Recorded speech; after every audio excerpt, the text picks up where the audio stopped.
welcome back to Engine Killer. My name is Hank. I've been working on my wall build project for quite a while now, and it's really close to being finished. I'm probably going to be wrapping that up in the next video. Well, I'll definitely be wrapping that up in the next video. But on today's episode, I'm working on something a little bit different. It's still Legions Imperialis, but also Dawn of War. As a Christmas present, my friend Ed ordered a set of the Dawn of War terrain from Grimdark Studios. It's all Legions Imperialis scale. He ordered that along with a few other terrain pieces. Quite a few other terrain pieces, in fact. So we decided it was probably best to mount some of the smaller pieces, especially the Dawn of War pieces, onto some plastic bases. So what I'm doing here is just measuring out sheets of plastic card just to make sure that the pieces are no wider than 6 inches, because that's the width between the roads on the modular tiles that Games Workshop makes.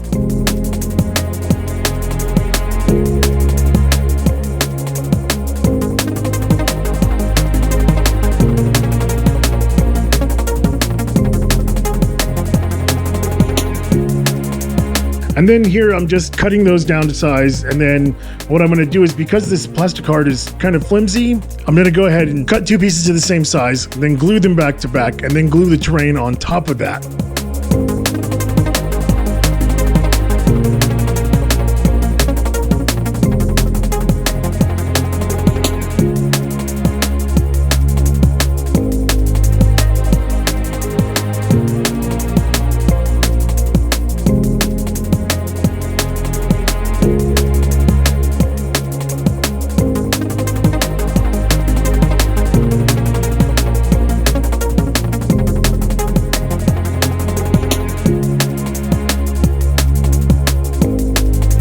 Now, unfortunately, I wasn't able to use any of the footage that I got of when I was spray painting the primer onto the terrain pieces.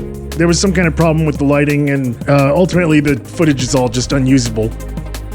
So here, to start, what I'm doing is just going over all the buildings with a really, really heavy dry brush.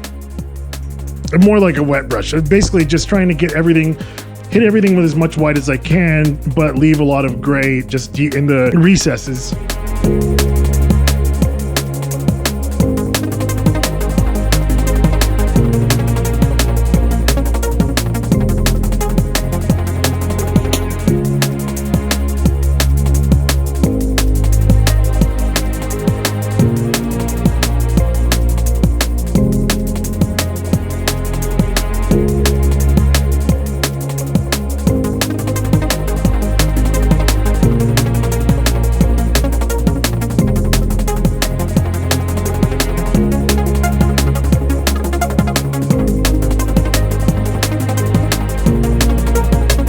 So here I'm using Citadel's Contrast Nazdrag Yellow paint, and I'm just generously slathering that all over all the buildings that I had just painted white.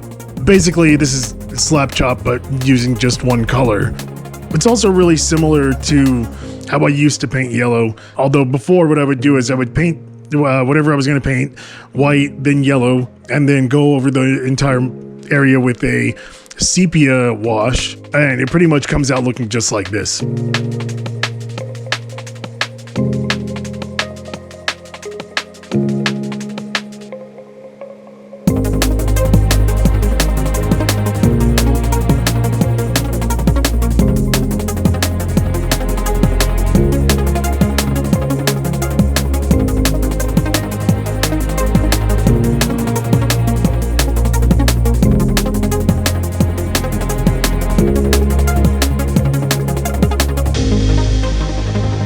And now here, so once that's dried, I'm gonna go back in with some white and just do a much lighter dry brush and just kind of pick out all the edges so I can go back in and go over that white with a lighter yellow later.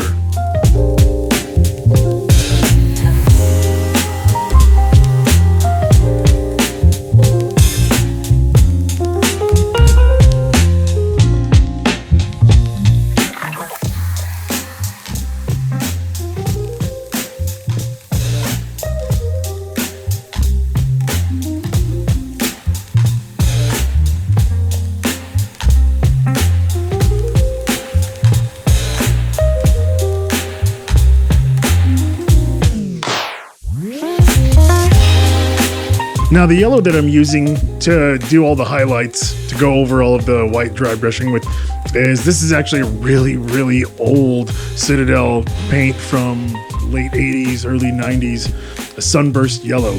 It's pretty amazing how great this paint still works after all these years, and it's just a testament to how good those really old paint pots were back then.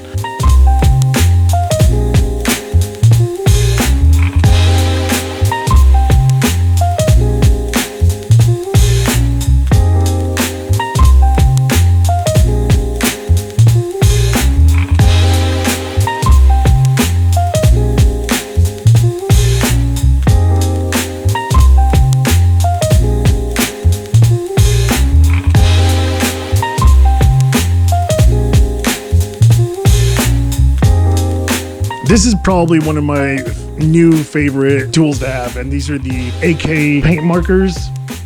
These markers are amazing. I actually bought a set of these when I was working on my Sons of Horus, specifically to do hazard stripes on my drop pods and dreadnought drop pods. I bought a black, white, and yellow paint markers. I actually forgot that these paint pens have a little pump at the end. I had covered mine with the cap and couldn't figure out why my paint marker was drying up. That's what I'm using here to go over all the hazard stripes on the buildings. Luckily, the buildings themselves are already completely yellow, so I don't have to do that part.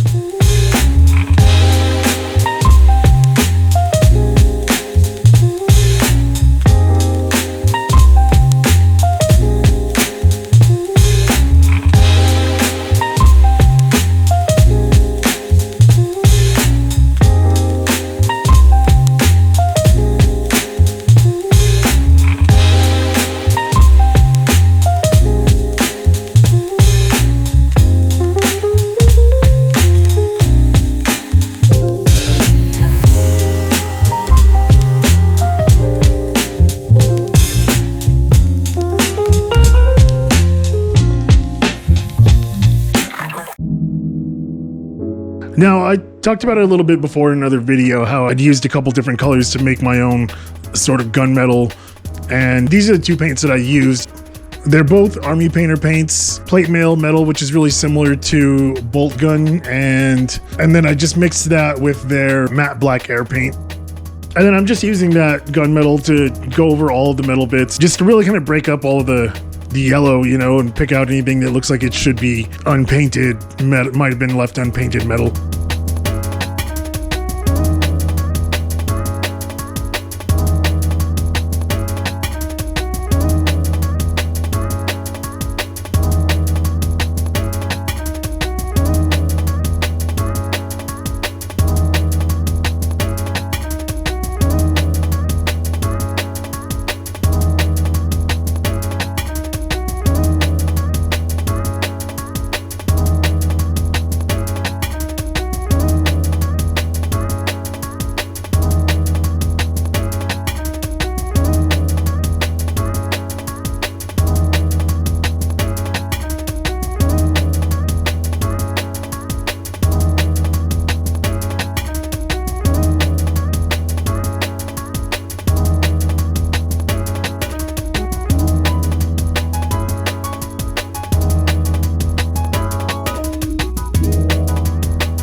Now on this piece, the little pillars all around it have statues, and I'm using a Citadel Ulthuan gray to paint all those statues, and then I'll go over those later on with a dark tone wash.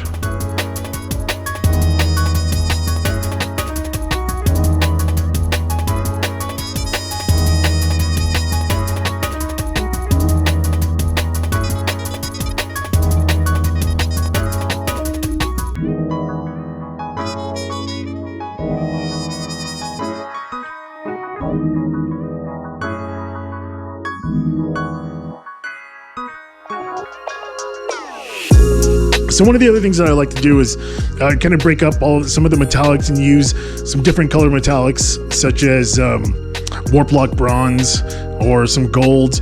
So I'm just going to go through and pick out some of the other little bits that are here and there and kind of break up the piece a little bit with some of that darker copper.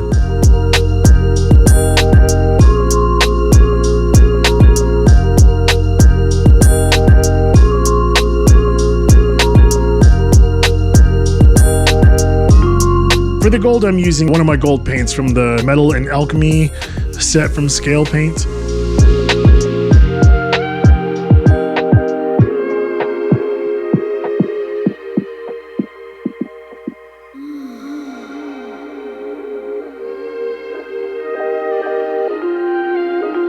And then here I'm just going over all of the bases with Eshin Gray from Citadel Color.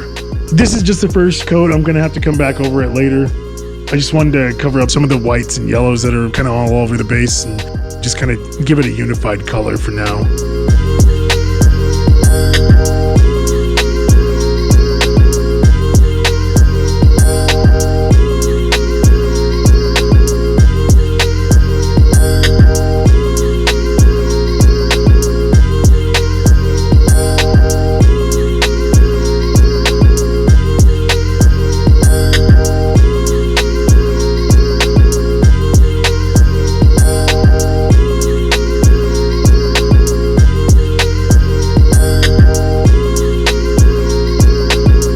And here I'm using another one of my AK markers. This is just a white paint to kind of go over that, I don't know, I guess the lid.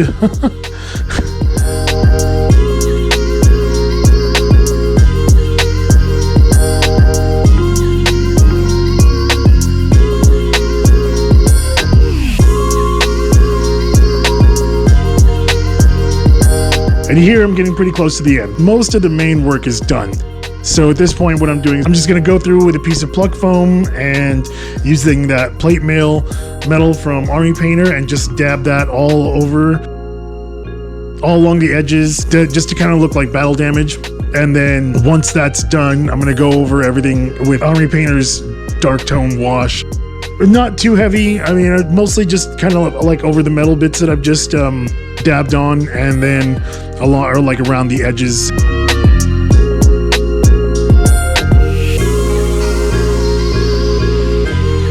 So yeah, that's pretty much it for this piece. This is there's still a little bit of work to do. I think I want to add some flocking to the base at some point and just kind of clean it up a little bit, see if I have some decals that I can put on here and there. But for the most part, this is done. So yeah, I hope you enjoyed this video. Cheers.